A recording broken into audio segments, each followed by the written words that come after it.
Hello जय हिंद दोस्तों, मैं रणवीर सिंह स्वागत करता हूँ फिर से आप सभी का आपके अपने परिवार रेम्बा क्लासेस में। तो दोस्तों हम लोग बात करने वाले हैं और यूपी स्पेशल यूपी का एक जो सार है ना, पूरा यूपी को हम लोग सामान्य रूप से देखेंगे। जो स्मरणित तथ्य हैं जो आमतौर पे सभी एग्जाम्स के लिए महत्वपूर्ण रहते हैं, स्पेशली यूपी के जितने एग्जाम हैं उसमें महत्वपूर्ण रहेगा ही रहेगा। साथ साथ में कई बार सेंट्रल लेवल के एग्जाम में भी कई बार पूछ लेता है, सीटे पूछ लेगा, है ना, सर्वाधिक या कुछ इस तरीके के क्वेश्चन। तो आमतौर पे यूपी से संबंधित जितने भी क्वेश्चन हैं उन सब के लिए काफ़ी इंपॉर्टेंट रहने वाला है। तो वीडियो को शुरू करते हैं। उससे पहले यदि आप चैनल पर नए हैं तो चैनल को सब्सक्राइब कर लीजिए, बेल आइकन को प्रेस कर लीजिए, जिससे मिल सके नोटिफिकेशन सबसे पहले। दोस्तों के साथ शेयर करना बिल्कुल ना भूलें। चलिए शुरू करते हैं। आप लोग भी बहुत ध्यान से याद करते चलेंगे। देखिए हम लोग तुलनात्मक रूप से इसको देखेंगे, ठीक है। आसान है, वैसे याद भी है, आपका रिकॉल हो जाएगा। तो सबसे पहले यूपी का क्षेत्रफल तो 240,928, ठीक है, 2,40,928 वर्ग किलोमीटर, जो भारत का कुल 7.33% बनता है। अर्थात भारत का कितना हो जाता है, 32,87,263 वर्ग किलोमीटर। याद रहेगा ना, 32,87,263 वर्ग किलोमीटर ये जो है भारत का कुल क्षेत्रफल है। और यूपी जो है भारत का 7.33% एरिया लेता है, अर्थात ये चौथे नंबर पे आता है अभी, है ना। सातवें नंबर पे भारत आता है दुनिया के दृष्टिकोण से क्षेत्रफल में, ठीक। हाँ, कंफ्यूज है आप। क्षेत्रफल की दृष्टि से भारत का स्थान हो गया। राजधानी इसकी लखनऊ है। सीमावर्ती जो प्रदेश है तो हम लोग जानते ही हैं, कई बार क्वेश्चन पूछता है कि सबसे ज़्यादा कौन सीमा लगा हुआ है, तो यही है उत्तराखंड, हिमाचल प्रदेश, हरियाणा, उसके बाद राजस्थान, मध्य प्रदेश, छत्तीसगढ़, बिहार, झारखंड और केंद्र शासित प्रदेश को ऐड करेंगे तो हमारी दिल्ली, है ना। टोटल 9 है ना, 8 राज्यों के साथ और एक केंद्र शासित, तो टोटल 9 से ये क्वेश्चन पूछा है कई बार, ठीक है। तो 9 राज्य या केंद्र शासित प्रदेशों से जिला जो यूपी है साझा करता है। और सबसे ज़्यादा यूपी का जो ज़िला है किसी सबसे ज़्यादा बार जो साझा करता है अपनी बाउंड्री, तो वो होता है झारखंड। अभी थोड़ी देर पहले बता भी रहा था, ठीक है। वैसे अभी पहले इसको हम लोग रैपिड फायर के रूप में देख रहे हैं। तो अभी लेकिन सर सबसे ज़्यादा कौन से इसमें जो राज्य किस टच मतलब आता है उत्तर प्रदेश के, उत्तराखंड आता है कि झारखंड आता है, मतलब सर्वाधिक? हाँ टच में एमपी आता है। हाँ, मध्य प्रदेश। अभी देख लीजिए, मैं आपको दिखाई दूँ।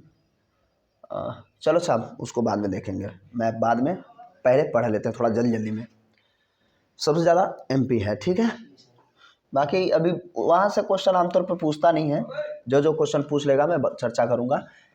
देखिए ये खुद ही बोलने लगा है, सबसे ज़्यादा जो राज्यों को स्पर्श करता है। वैसे मुझे एक्स्ट्रा बोलने की ज़रूरत नहीं है, जो चीज़ें पूछी जाती हैं खुद ही यहाँ पे दे रखा है, तो बहुत ज़्यादा परेशान होने की ज़रूरत नहीं है। जो मिर्ज़ापुर है वो सबसे दक्षिणी जिला है ना। सबसे ज़्यादा जनजातियाँ भी यही हैं हमारे यहाँ, ठीक है, परसेंटेज में भी और वैसे नंबर्स में भी। और सबसे ज़्यादा वन क्षेत्र भी यहाँ पाया जाता है। तो ये जो है बिहार, समझ रहे हैं, झारखंड, छत्तीसगढ़ और एमपी चारों से सीमा साझा करता है। कौन?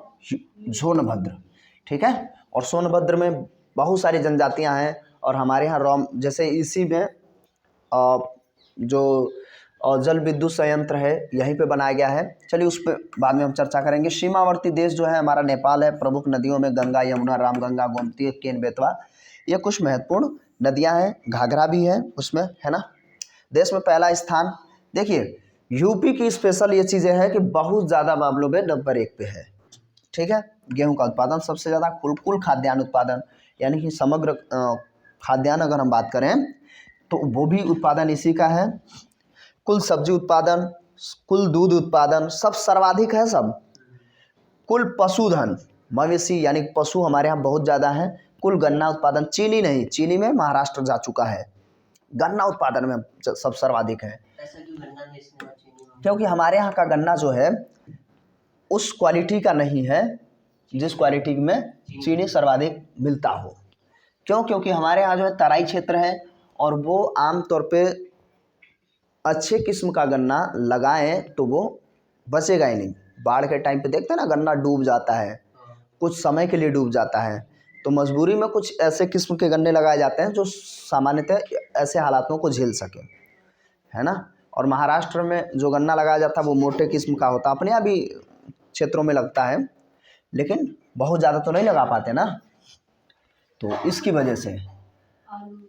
हाँ, ध्यान रखिएगा किस किस उत्पादन में सबसे ज़्यादा है हम, और लगभग सभी मामलों में सबसे ज़्यादा है। यहाँ से क्वेश्चन पूछता है आलू का उत्पादन रेल मार्ग में सबसे ज़्यादा हम है, बैंक शाखाएं और पोस्ट ऑफिस भी हमारे यहाँ सबसे ज़्यादा है। क्यों? क्योंकि हमारे यहाँ सबसे ज़्यादा जनसंख्या है, ठीक है ना। ये चीज़ें ध्यान रखेंगे। अब जैसे कह रहा है गेहूँ उत्पादन, ये कुल गेहूँ उत्पादन है, प्रति हेक्टेयर में पंजाब रहेगा, ठीक है। कुल खाद्यान्न उत्पादन, कुल सब्जी उत्पादन, दुग्ध उत्पादन में पंजाब सबसे ज़्यादा उपभोग करता है, लेकिन उत्पादन सबसे ज़्यादा कुल उत्पादन में दूध उत्पादन यूपी ही करता है।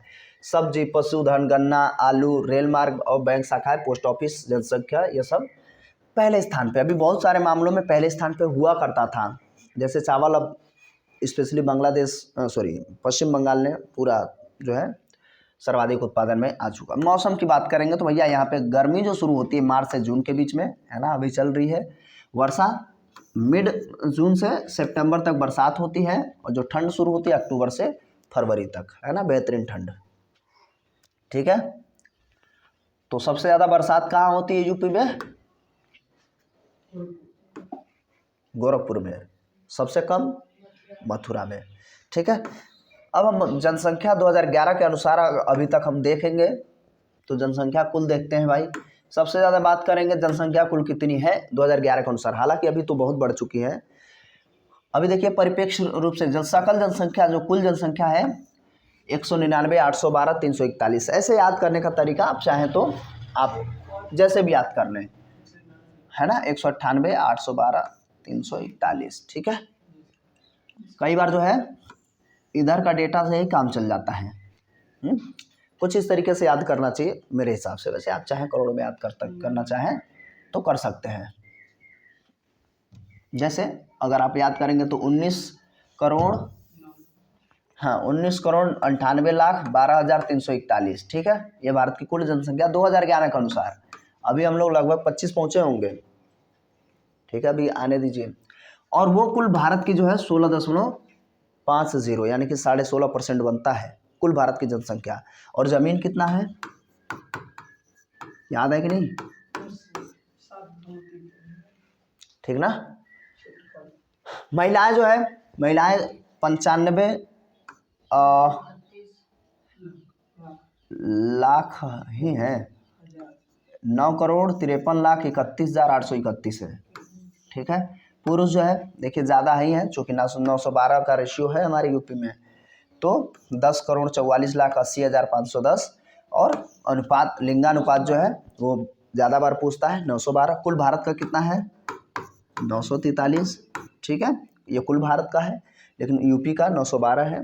प्रति 1000 पुरुषों पर 912 महिलाएं हैं। अपने यहाँ पूरे भारत में केरल हाँ 900 और 943 के आसपास वहाँ भी है। अब तो ज़्यादा और बढ़ जाएंगे, ठीक है।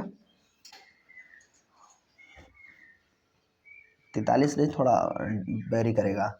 829 लोग जो है प्रति वर्ग क्षेत्रफल में रहते हैं, समझ रहे ना। प्रति वर्ग क्षेत्र में, यानी कि जनसंख्या घनत्व की बात करेंगे तो 829 लोग रहते हैं 1 वर्ग किलोमीटर में। हाँ, यूपी में 1 किलोमीटर इधर से 1 किलोमीटर, यानी कि इसमें 1 × 1 में 829 लोग रहते हैं। इसे हम जनघनत्व कहते हैं, समझ रहे ना।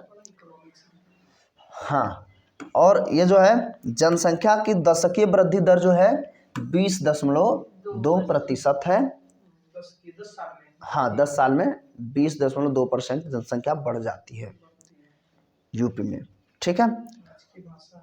हाँ, और ज़्यादा आगे बात करें,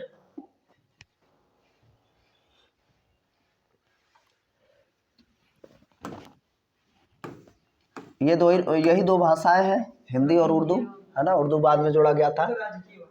हाँ, राजकीय चिन्ह में कई बार क्वेश्चन पूछता है यहाँ से, ध्यान से देखिए। 2 मछलियाँ हैं, तीर धनुष है, ध्यान देना है। उत्तर प्रदेश सरकार लिखा है, यहाँ पे सिंबल है, ठीक है ना। 2 मछली, तीर धनुष, क्लियर। मछलियाँ एवं तीर धनुष। राजकीय पुष्प जो है पलाश, है ना, पलाश इसमें दिख ही नहीं पा रहा होगा, चलिए ये प्लास है। राजकीय वृक्ष अशोक या सीता अशोक भी कहते हैं इसको, अशोक का पेड़ है ना। उसके बाद 24 जनवरी को यूपी दिवस मनाया जाता है। राजकीय पशु बारहसिंगा है, जानते हैं हम लोग। राजकीय पक्षी सारस है या क्रोच भी कहते हैं। इस समय जो है हमारे यहाँ गवर्नर जो हैं आनंदीबेन पटेल जी हैं, श्रीमती आनंदीबेन पटेल।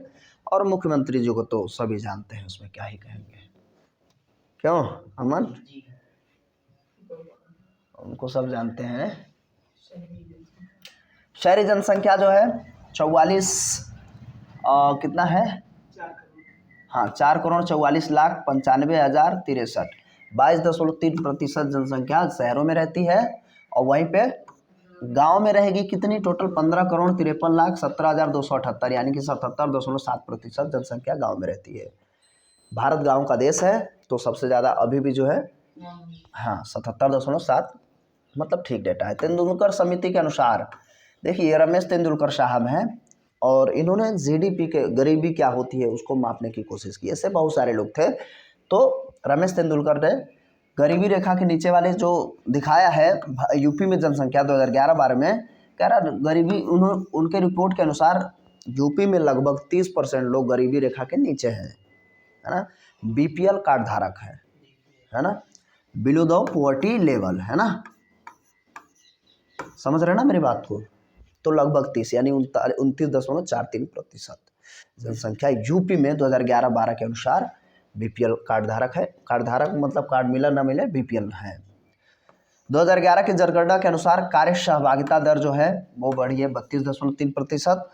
जन्म के समय जीवन प्रत्याशा, जन्म के समय जीवन प्रत्याशा मतलब ये होता है कि जन्म होने के बाद उसी समय से जीवन प्रत्याशा, जीवन कितना लंबा रहेगा, एक औसत व्यक्ति कितना जीवन जी पाएगा, वो यूपी में 65.3% है। और कुल भारत में अब धीरे धीरे बढ़ा है, तो कुल भारत में लगभग 59 कुछ है, ठीक है। तो अब आगे हम लोग पूरी दुनिया का लगभग 73 वर्ष है, तो हम लोग अभी कम है और यूपी का स्पेशली और कम है। मतलब क्या है ना, औसतन लोग कितना उम्र जीते हैं, हाँ, इसे कहते हैं जीवन प्रत्याशा, ठीक है। 14 और 18 के डेटा के अनुसार है, 2014-18 में पुरुष जो जीवन जीते हैं वो कम ही जीते हैं, 64.8 वर्ष। महिलाएं तब भी औसतन 65.8 वर्ष जीवित रहती हैं, समझ रहे ना। हाँ, बहुत सारे फैक्टर्स हैं। सबसे ज़्यादा कई बार दबाव में भी रहते हैं, सबसे ज़्यादा जो है ना एफर्ट लगाना पड़ता है। आज भी चूँकि पुरुष प्रधान देश है हमारा, तो रोजी रोटी के लिए, जुगाड़ के लिए, है ना। और कुछ लोग तो जो मनचले लोग हैं, उन लोगों का तो भी क्या है, गाड़ी उड़ा के ही चलाएंगे, समझ रहे हैं। अपने तो अपने पड़ोसी को भी लेके जाते हैं, सामने वाले से जो आ रहा होता है। तो बहुत सारे आपातकाल की मृत्यु भी बहुत ज़्यादा इस पर फैक्टर का काम करती है। तो ज़्यादातर पुरुष ही कहीं ना कहीं बाहर निकलते हैं, ज़्यादातर। धर्म के अनुसार जनसंख्या, धर्मों में अगर हम बात करेंगे तो हिंदू यूपी में जो है 79.73% है, 80% जनसंख्या हिंदू है यूपी में। जनसंख्या देखना चाहेंगे तो देख लेंगे भाई, 15,93,00,000, हाँ परसेंट ही पूछेगा बस, 12,654, लास्ट वाला देख लिया करो बस, ठीक है। मुस्लिम जो है दूसरे नंबर पे आते हैं, तो 19.26% यूपी में, ठीक है। तो ये भी देख लेंगे लास्ट में। और बाकी जो है सब, उसके तीसरे नंबर पे जो जनसंख्या आती है सिखों की 32%, 0.32%, ठीक है। यानी कि 2 ही जनसंख्या है यूपी में, अन्य परसेंटेज ही ध्यान रखना आप लोगों को, ठीक है। सिख हो गए 3.32%, ईसाई हो गए 0.18%, जैन जो होंगे 0.11%, बौद्धिज्म वाले बताइए, इतना बेहतरीन धर्म था, 0.10%। अन्य धर्मों की बात कर लें तो 0.01% अन्य धर्मों के लिए लोग भी हो जाएंगे, जो किसी को ही नहीं मानते हैं वो भी लोग हैं, 0.29%, वो लोग कुछ नहीं मानते हैं, नास्तिक, है ना। तो कितना हो जाएगा, 5,82,000 622। ठीक है। साक्षरता, चलिए साक्षरता को अगले में डिस्कस करते हैं। ठीक है, तो कैसा लगा वीडियो कमेंट करके ज़रूर बताइएगा। छोटा छोटा वीडियो रहेगा, इसको आप देखिए। अब इसके बाद जस्ट ये वीडियो आपको मिल जाएगा। तो मिलता है वीडियो में, तब तक के लिए नमस्कार। जय हिंद, जय भारत।